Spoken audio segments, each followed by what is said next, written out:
share your screen still? There we go. So I'll just turn it over to you, Brian, if you want to share your screen about today's topic on November 8th. I'll give you the floor. Everybody can see that. I'll try full screen one more time and then we'll go ahead. Sure. Yeah, that's my full screen. Yeah, worst case scenario, just zoom into this one a little bit more. Yeah. Okay, great. Okay, we'll get started. So we're going to pick up where we left off last week. We spent a lot of time talking about the importance of pre-seed, identifying your target weeds. What do you need to focus on? Today, we're going to switch it around a little bit, and we're going to focus more on individual Viking products. But just to lay the foundation, so to speak, pre-seed in the history of agriculture is a relatively new idea. And you have to go back to the 1980s or even before that to understand how we got here. Going back all the way up to the 70s, essentially tillage was a really big part of weed management. We also were seeding later. So it wasn't uncommon in the 70s and beforehand that you didn't actually get out to the field until early May, sometimes mid-May. And the first thing you did was you'd head out with the drill or the cultivator, you'd work the soil, wait for it to warm up, and then you'd go seed. With zero-till, that all changed. So because of zero-till, weed species, you weren't using tillage. It started off with glyphosate.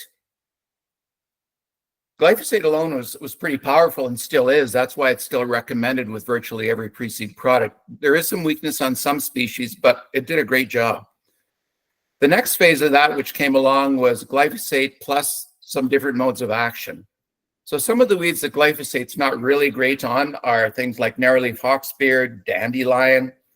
So you look at a molecule like the tribenurons, the fluoroazolam, they kind of compensated for that. The next phase was really glyphosate plus 1, 2, 3 different modes of action. So you saw the group 14s come in, then the combinations, group 2s and 4s, group 2s and 14s, 4 and 14s. Now you're seeing 27s start to show up in the last couple of years as well because of resistance. And resistance isn't really going to go away. I'm going to talk a bit more about resistance at the end. And then Riley asked me to talk about kochia. Discussing kochia probably is a seminar in and of itself, and I'm quite willing to do that in the future. But I've got 2 or 3 slides on kochia management, why it's become such a problem, and then what are we going to do about it. So starting off with the portfolio, I mentioned a couple of weeks ago that Viking has the ability to access different actives from different manufacturers originally because we're not tied to one manufacturer. If a molecule comes off patent, we can grab it. So the first one I'll focus on is AIM or carfentrazone. Viking carfentrazone herbicide is ours. The nice thing about AIM or the whole carfentrazone family is you can use it on multiple crops, very, very short residual. Group 14, it's very fast acting. So when you use something like carfentrazone, you see activity within a couple of days. No residual, which makes it ideal for pulse crops, especially the more sensitive ones like lentils. And from a weed control perspective, it gets a lot of the weeds that we actually have in Western Canada. I've highlighted kochia because that is the one that takes up a lot of mind space because it's such a challenge. But you've also got some of the other ones like flicksweed, lamb's quarters, pigweed, shepherd's purse. When you combine it with glyphosate or another active, you've got a pretty broad range of activity on pretty much everything you've got. So it's become a very, very popular active. And Viking, the active we have is virtually the same as the other carfentrazones in the marketplace. We also have dicamba. Now, 10 years ago, people thought dicamba was on its death, that it wasn't going to be used anymore. It was used primarily in crop, but then we found that it actually has some activity early in the year, and it's a good fit when you combine it with other actives, especially for some of the resistant weeds like cleavers and kochia. So in this case, when you mix it with glyphosate, you pick up a lot of weeds. You get the cleavers early season over winter if they're not too big, kochia, lamb's quarters, Russian thistle. It's good on a lot of things, particularly when you combine it with glyphosate. So it's actually made a surprisingly big comeback.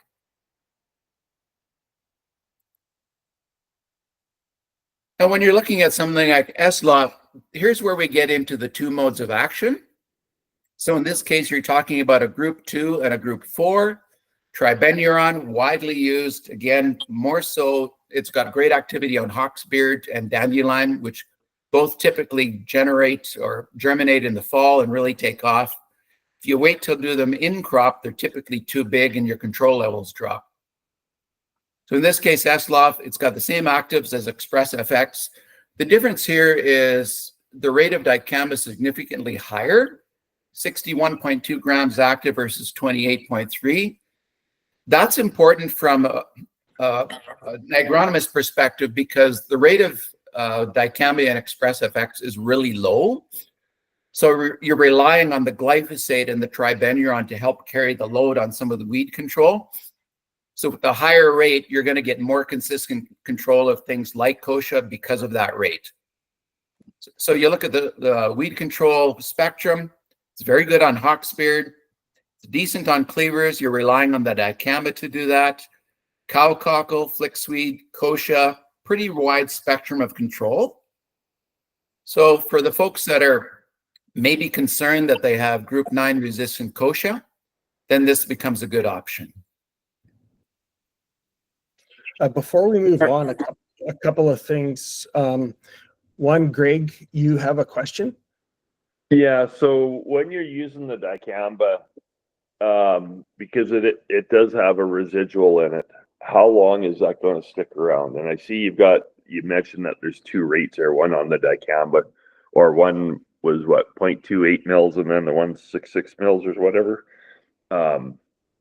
How long are you thinking that dicamba sticking around in the soil? You're good for 1 year. So next year you've got freedom to grow pretty much whatever you want. If you look at the dicamba label, it's actually got a bunch of different rates. So this would be the pre-seed only rate. Spring wheat, germ wheat, barley. If you have a wreck and you have to replant, those are okay. But you really need to wait until next year to grow the more sensitive crops. The pulses. Right, but you're probably looking at about 3 weeks though, right, at your high rate? Yeah, I would give it 3 to 6 weeks because you're also dependent on weather. It's broken down by microbial activity. And if it's cool and dry, that's going to be slower. Okay, no, perfect. Oh, good question. Is that just to keep it simple, Brian, maybe you don't have it in your head, it's not fair, but is that the 80 acre a jug rate? It's actually a little lower than that. Okay. So it's 127 mils per acre. I'd have to do the calculation. Okay, that's fine. Yeah. It also depends on the formulation because ours is the 480 gram, I think, and then the Angenia itself is more concentrated. Great. So what I'll be doing then is making note of this, folks, so that we have we'll call it a simple cheat sheet on what this means for that, for sharing purposes. And then the other thing, in terms of the rates, that's one thing that is really important. I think you might talk on it on the end of your program or whatever, but they're a very common price given out on carfentrazone is the 15 milliliter rate to make it cheaper. And that 15 mil rate has not been helpful for looking after resistance issues when it should be 30 mils all the way along and stuff. And so there's a bit of being disingenuous with some of these companies that are trying to lead with a price that isn't going to necessarily solve the problem, but we can talk about that stuff a little later on. Thought I would just talk on the rate thing because that dicamba rate being double is very important. Good call, and you're right. I'm going to talk about that in some of the other products as we go because it's not just carfentrazone. There's other products in the marketplace. It's a little bit deceiving because when you mix them with glyphosate covers a lot of sins. So sometimes what you think you're getting may not be exactly what you're getting. The glyphosate is carrying more of the load than maybe we should from a resistance perspective. Yeah. So we also have our formulation of flurazolam, the same as your pre-pass flex, great ahead of spring wheat, durum beet, all your cereal crops. This one's kind of fallen fallen out of favor a little bit, although there are still a lot of folks in the northern zones, the blacks and the gray wooded, that actually like using this just with glyphosate, because the weed spectrum is very good. It's great on dandelion. It's pretty powerful on narrowleaf hawksbeard. The weakness of this one would be in the brown and the dark browns where you have kochia, that given the resistance issues to group 2s, it would not get kochia, but heck, it does a bang-up job on a lot of the other weeds.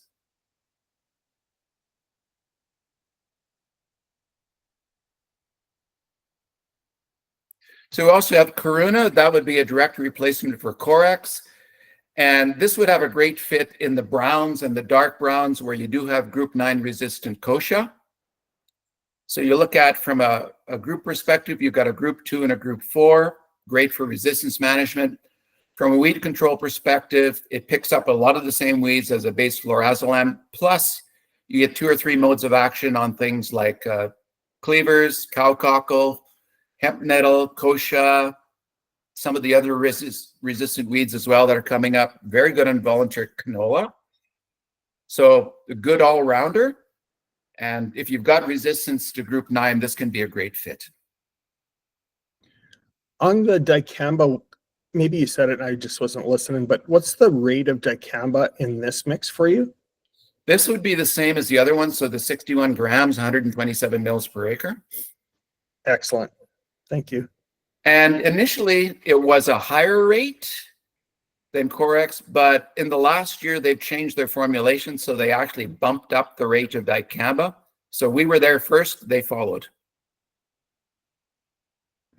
Yeah, just did a quick calculation, and it is that 80 acres a jug dicamba equivalent rate for those that may want to know that. Okay, thank you.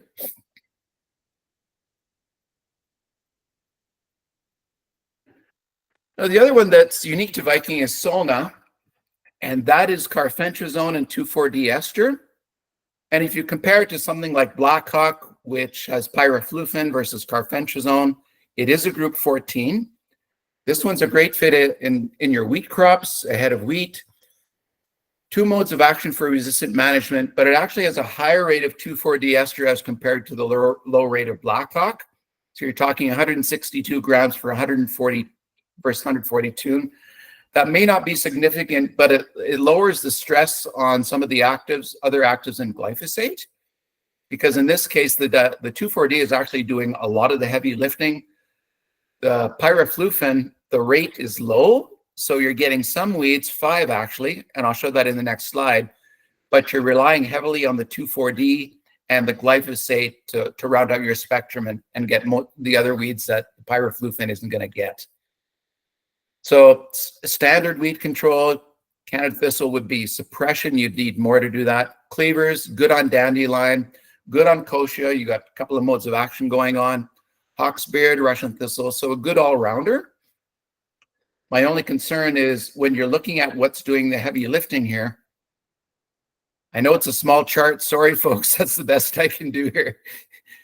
But if you look at the rate of pyriflufen in there, it's 180 mils per hectare rate. So from a weed control perspective, it gets cleavers, it gets kochia, lamb's quarters, catch fly, redroot pigweed. The good news is it's controlling cleavers and kochia, but you're relying heavily on the 2,4-D and the glyphosate to get the other weeds that are listed on that label. So once again, I don't know if I want to call it misleading, but it does have 3 modes of action, but the 2,4-D and the glyphosate are carrying a lot of the weed control on the Black Hawk. In our case, that's the carfentrazone. It is a 30 mil per acre rate. As per what Dean said earlier, that gives you a broad spectrum. So in reality, you're getting more active ingredient on the key weeds versus a pyriflufen or a Black Hawk. Greg, you have Yeah, Brian. So on your generic, you've got 2,4-D and you've got, so what's and then in there you've got where the heck is it? A narrow-leaved hawksbeard. So what's actually activating on the narrow-leaved hawksbeard? The 2,4-D? It's the 2,4-D, yes, and the glyphosate. Okay. We have trouble on the west side of Saskatchewan here. Basically, the only thing that really works is Express on our narrow-leaved hawksbeard. Yeah. to clean it up or whatever. So I was just checking with that. Yeah, and in a case like that, if you've got really bad narrowleaf foxbeard, you have to hit it in the fall. And my recommendation be, if you can't use a group 2 because of your crop rotation that we're going, hit it with a decent rate of 2,4-D early in the fall.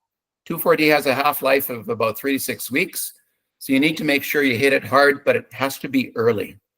And then you're going to rely on the glyphosate to round it out. Okay, thank you. Now this just in, we received our registration for sulfentrazone Wednesday of last week. So Soro is a direct replacement for Authority Strike. It's got pretty much the same rates of active. It's actually a little higher on carfentrazone, just a touch lower on in the sulfentrazone. So if you're thinking chickpeas, field peas, flax, sunflower, soybeans, this can be a great choice. I think it's probably widely used today because it is a group 14. So not unlike Authority Strike, your cleavage, your flickweed, kochia, getting a group 14 mode of action. So if you're thinking those crops, this can be a great way to get started.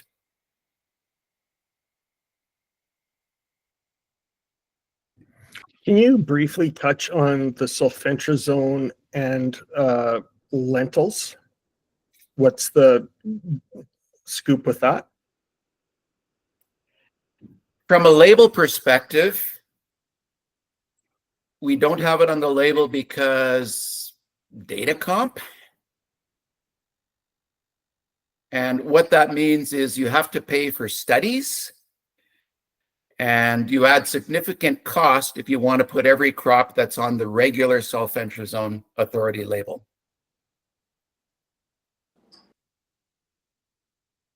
So on this label, we don't have wheat or derm. Are we able to use that ahead of wheat and derm? Yeah, so it's the same label. It can be used. It's really as I said, a regulatory label issue that in order to get those crops, we would have to pay hundreds of thousands of dollars to get them, which would have mean delaying the product for a few years. So instead, we went ahead with just these core crops for now. We will add some of the other crops at some point in time in the future. So absolutely, it can be used. But as an agronomist, I can't recommend something that's not on the label. But if a grower says, can I use it? Absolutely. But we just can't recommend something that's not on the label. Direct them back to Authority? Yeah, Authority is the same one we're going to talk about in a second. Yeah, but like your wheat is on there, right? No, wheat is not on. Isn't it? Yeah. But that's where considering something like another carfentrazone product like carfentrazone or some of the dicambas, some of the mixes can be a good alternative.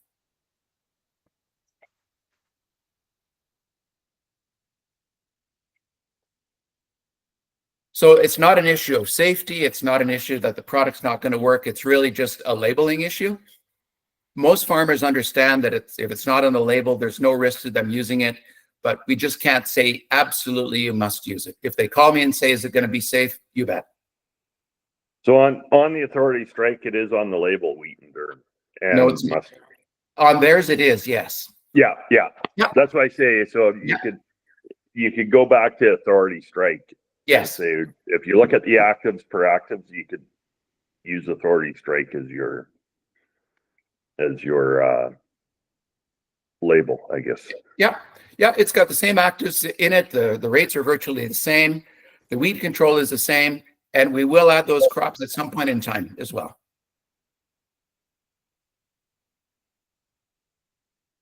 That's clear enough. So there'll be a few other products perhaps that, again, due to data comp, it has nothing to do with an agronomic performance thing, but for an agronomist to recommend a non-labeled thing, he has to stay away from that. But in terms of advising, will it, just as was indicated, if you have other precedent labels, well, then the farmer has control over what they decide.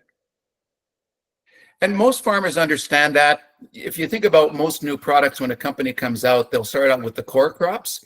and then they'll add crops or they'll add weeds. So farmers understand that. What they want, from my experience, what they want to know is there risk of me using this product? So if it's not on the label, is there something wrong with it? Is that there's poor crop tolerance? Anything I need to worry about? The shorter answer is no. But it always comes back to, as an agronomist, what's your comfort level with recommending something that's not on the label? If a farmer says, I'm going to do it anyways, I would say, yeah, here's what you do. It's the same active as authority. So there isn't any risk to you, just as long as you understand. Thanks. Yeah. Now, I mentioned tribenuron earlier on. That was one of the first pre-seed products, group 2. As somebody mentioned, it's very, very good on narrowleaf hawksbeard. It's very good on dandelion. The weakness, again, is kochia because most of it's group 2 resistant. So as a standalone, it's not was widely used, but it's a great tank mix partner with some of the other products that are in the marketplace for somebody who has a narrowleaf hawksbeard, dandelion. It's very good on flicksweed, redroot, pigweed, Russian thistle. It's a great all-rounder. It just doesn't get resistant kochia.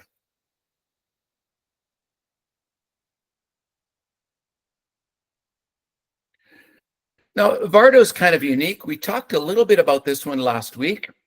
It's carfentrazone and bromoxynil. It's the same actives as the original Conquer was. The difference with this one is we've gone ahead and put the higher rate, the 30 ml rate of carfentrazone into this mix. So that means you're not relying quite as much on glyphosate to fill in the gaps from a weed control perspective. It's got one simple use rate. You don't have to mess around with a low rate and a high rate. No residual. Now it's canola only on the label because we're limited by the bromoxynil label. So bromoxynil, the rate of bromoxynil only has canola on it. But last week the question was asked, can I use this on other crops? Like the discussion we just had, of course. Carfentrazone, bromoxynil are both very short residual. You're getting 2 modes of action, really just the label issue. From a weed control perspective, it gets a lot of the weeds that we've got in Western Canada. That would include your group 2 resistant kochia, your group 9 resistant, plus a pretty broad spectrum of what a lot of farmers will have.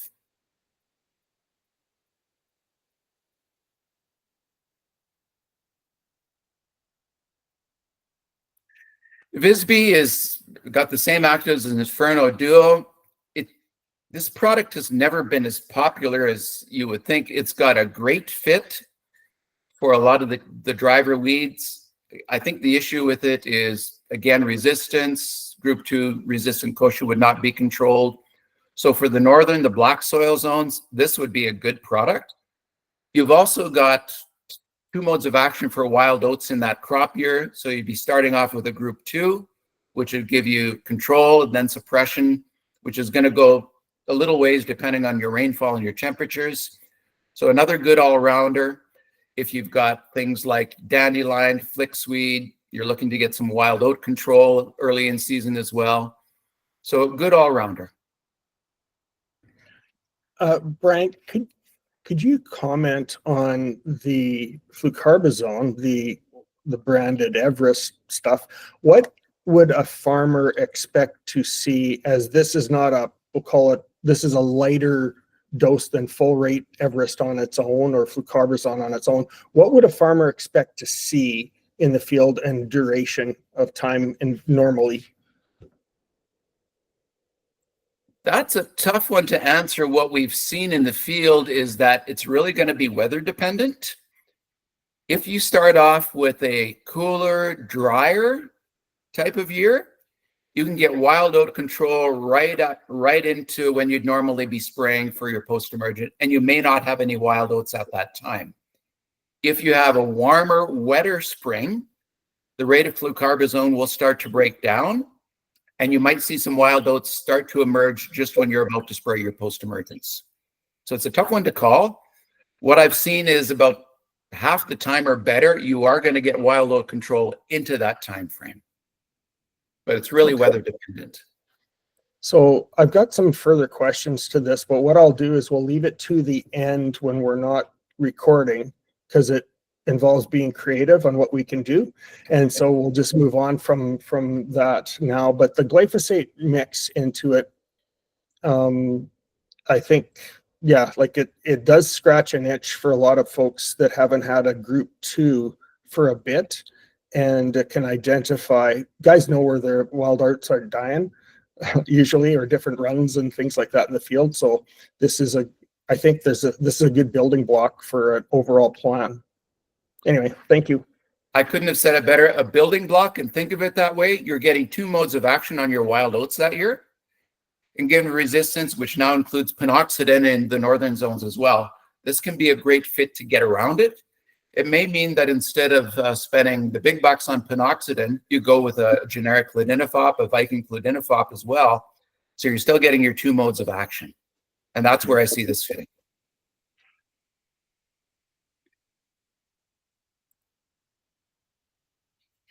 And the last pre-seed product we have as of today is Yeastad. This was originally a direct match for Intruvix, so we had 3 modes of action. We've cleaned that up a little bit this year, so we've got two groups, the 14 and the 4 only. You can always add in the tribenuron if you're looking for something like narrowleaf hawksbeard, or you want to beef up your dandelion control. But for this, the fit for this one is really going to be ahead of cereals.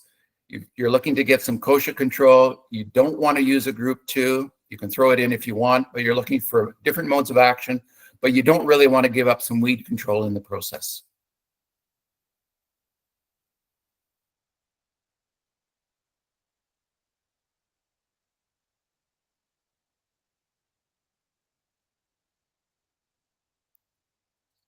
So that's our portfolio for free seed. Any questions before I move on to the kochia question?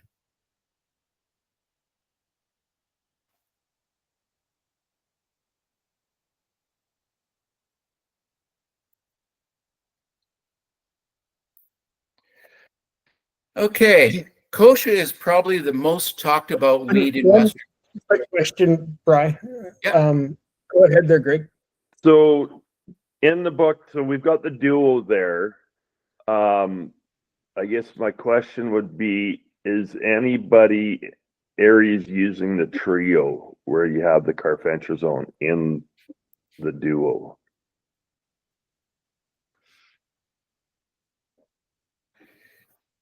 I'm not sure. I don't know the market research well enough off the top of my head to say how big is the trio going.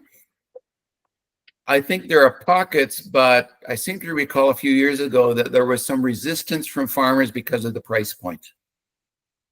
Okay. And at the time, the question was, do I really need 3 or 4 modes of action? If I can go with 2 and still get my weed control needs met when I add the glyphosate, maybe I'm not ready for that yet. Gotcha.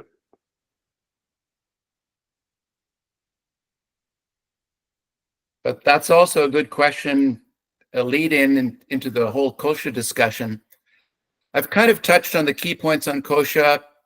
There's actually, I could be happy to build a full presentation on kochia because it really does need a lot of attention from a management perspective. And there's a lot of biology behind the scenes that explain why kochia has gotten to the point where it's become the #1 weed problem in the West. And you go back up until the 1980s, it was pretty common to do a tillage before you seeded. We also had a wheat follower rotation in the brown soil zones that was quite popular. In the 80s, that changed, and zero till took off. Glean was the first group 2 cereal herbicide introduced, and it was extremely popular. It fit very well in a wheat follower rotation. Unfortunately, resistance showed up soon after. If you move forward to the 1990s, the price of glyphosate began a long decline. We started to use glyphosate for pre-seed. The usage really exploded. So resistance showed up in 2011. And unfortunately, in this case, just using more herbicide has not helped. We're using Chem fallow now. We're going in crop. You've got Roundup Ready crops. You've got continuous cropping. So it's actually, we delayed resistance, but it hasn't stopped. And if you talk to most of the academics, the Ag Canada folks, they expect the resistance is going to continue to increase. We're going to have more problems. So just relying on herbicides alone probably isn't going to help us in the longer term. So I pulled this slide off from Weed Science. They're kind of the experts when it comes to management and herbicide resistance. Little hard to see, but this just gives you an idea of how we got to where we are with resistance. The red bar is the number of group 2 resistant weeds globally. We don't use a lot of group 5s in Canada, but you can see how that's come. Group 9, the number of glyphosate resistant weeds continues to grow. Group 1s have leveled off a bit, but it's not going away. Group 4s have slowly been increasing. We haven't seen a lot of group 14s yet globally. That's growing. We are seeing the start of group 27 resistance, but it's low. So we should expect over the next number of years that resistance for other modes of action is probably going to show up in Western Canada as well. So I'm not sure we can spray our way out of this one. Most of you have probably seen this slide back from the early 2010 area. This is a resistant kochia. It tumbled across the field, spread weeds along the way. And that's where we really knew that there was a problem with resistance to glyphosate. One quick question, Brian. Do you have a comment on the group 6? Yeah, so group 6 has not shown up a lot in the data yet. So you are starting to seeing more group 6 combinations show up. So I suspect that group 6 and group 27s are going to start to be the active of choice to manage group 9, group 2, and increasingly group 4 resistant kochia. And we do have a post-emergent product that does that. We'll save that for another day, but yes, we do have one with 3 modes of action.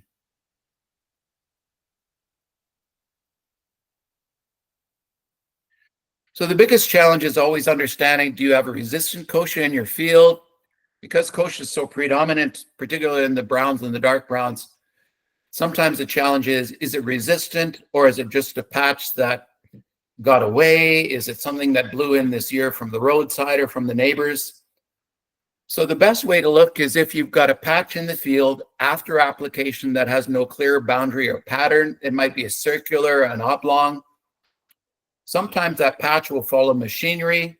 It might follow a rolling tumbleweed that you had last year. Can be spread by the combine. It can be spread by equipment when you're moving from field to field, but typically it doesn't have a distinct boundary or a pattern that you would see in a spray mist or a plug nozzle. Another clue can be if you've got kochia that got away, but the rest of the weeds look like they're dead. Sometimes the best thing you can do is go back and check your herbicide application records to see if you've been unintentionally using the same group. The focus being on the group and not on the product, because in a lot of cases, you might be using the same group and mode of action, but it's used in a different name or a different product from a different company.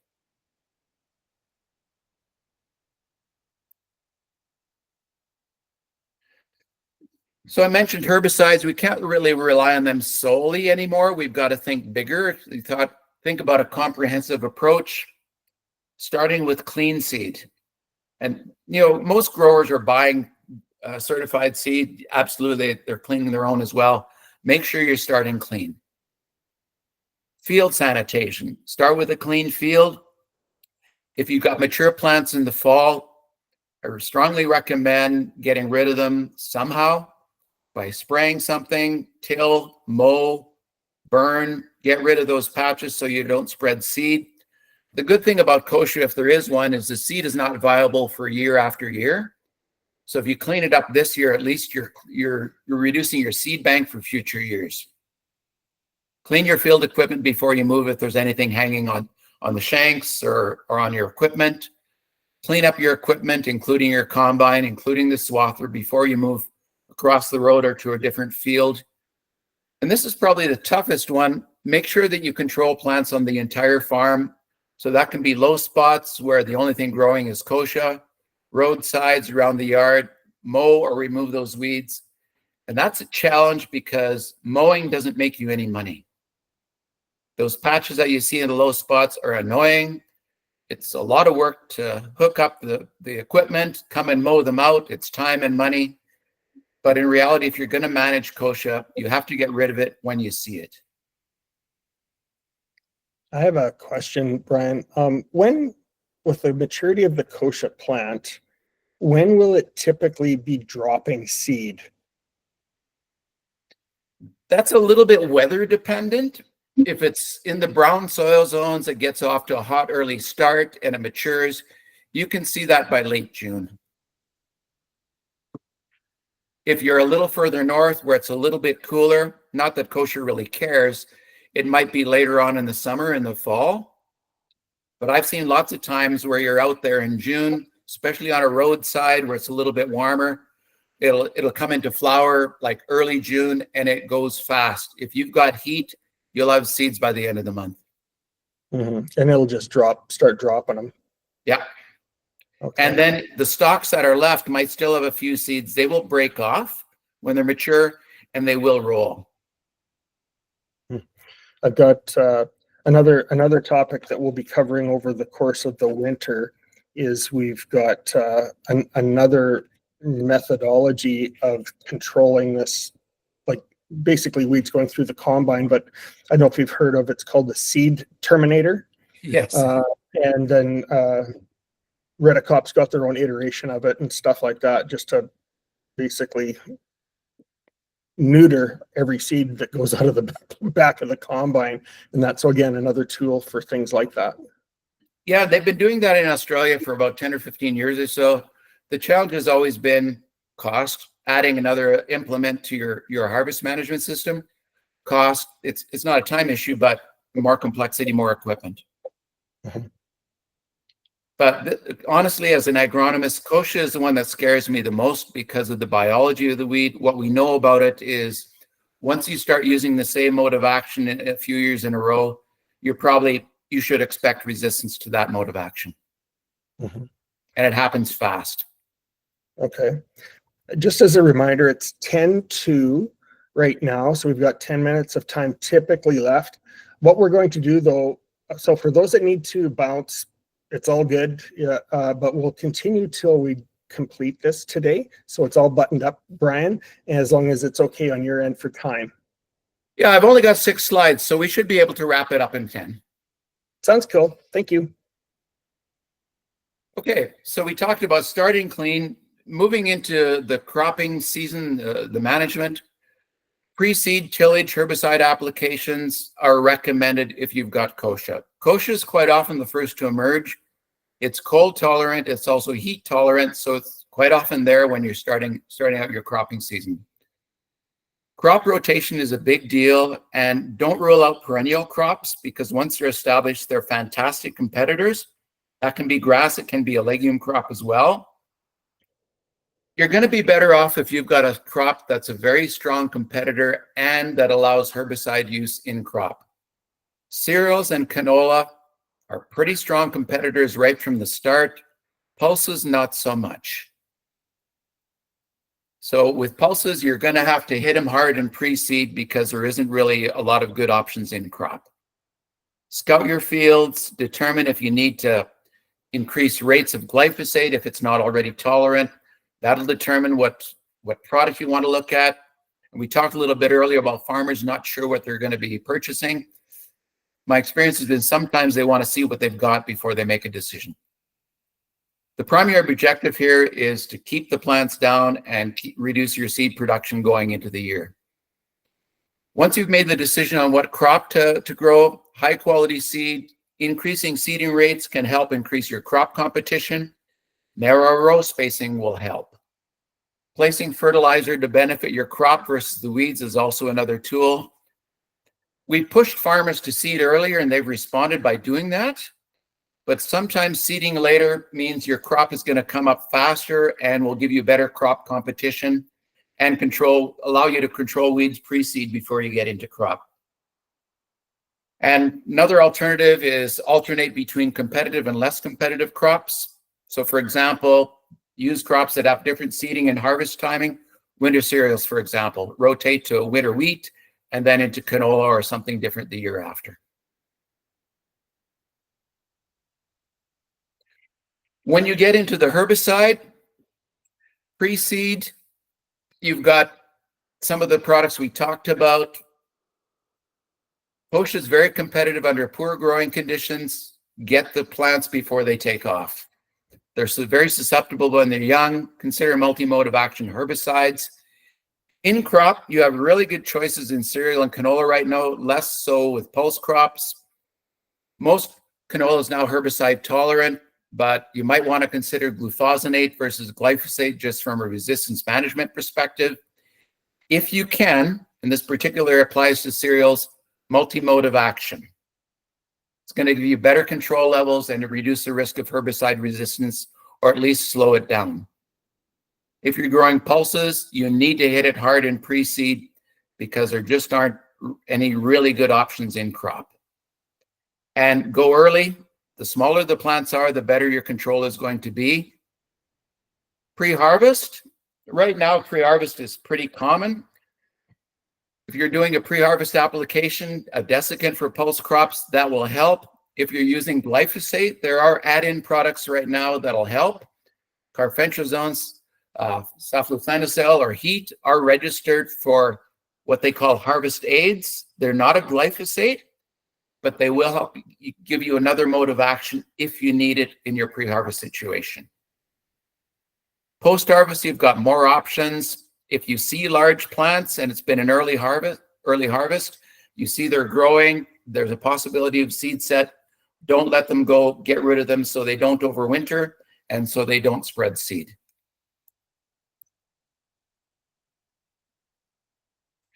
When it comes to herbicides, avoid cutting rates in your water volumes. Make sure you do the best job you can. Spray in good weather conditions for best control. Tank mixes, rotate your mixes. And as per earlier, don't let them go. I reluctantly say consider tillage in places of herbicides for chem fallow, only because chem fallow is where we think glyphosate-resistant kochia started, using it over and over again. So reluctantly, if you are going to chem fallow, use multi-modes of action and make sure the other product you use has activity on kochia so you're not relying solely on your glyphosate. And finally, I don't think we can count on crop protection companies to continue coming up with new and better herbicides to bail out farmers when it comes to kochia. As of today, the last new herbicide mode of action was group 27, and that was over 20 years ago. There is a group 28. I haven't been able to find out a lot of information. It's possible that there will be a new mode of action down the road. It's also possible that it will not fit Western Canada and may not have activity on kochia. So what we have today is all we're going to have for the near term. So is this going to be next where we go back to the cultivator? I hope not. But it's quite possible that 10, 15 years down the road, we might be forced to.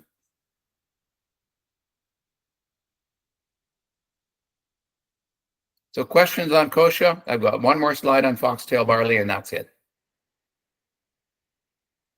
I'll let you finish and then we can do it at the end of the round table. Sure. So Riley asked about foxtail barley control. This is a tough one. It grows pretty much everywhere. It seems to like low areas, saline spots. So if you have a couple of wet years or you've got moisture accumulates, this one takes off. The best time to control it is the fall, either a pre-harvest or post-harvest situation. Pre-seed is not great because the new growth is often hidden by the tufts from last year. And a timing perspective, quite often if you're doing pre-seed in the spring, it's not up enough to get good control. Unfortunately, there are no selective herbicides that will control foxtail only. So glyphosate in the fall is still the best option. In crop, quizalofop and clethodim, you spray early when it's small and you use higher rates, you can get pretty decent control. But in terms of cereal crops, Varo, flucarbazone, Simplicity, any of those, they don't have enough activity to really do the job. Now, from a pipeline perspective, no one that I know has anything in the pipeline that's going to help us out. just due to the biology of foxtail barley, what we have right now is basically all we're going to have.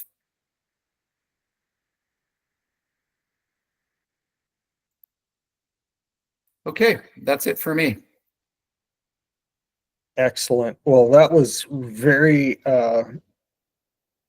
all-encompassing. I thank you very much for that. What I'm going to do is I'm just going to shut off the recording component of it, and we can address other more finite matters.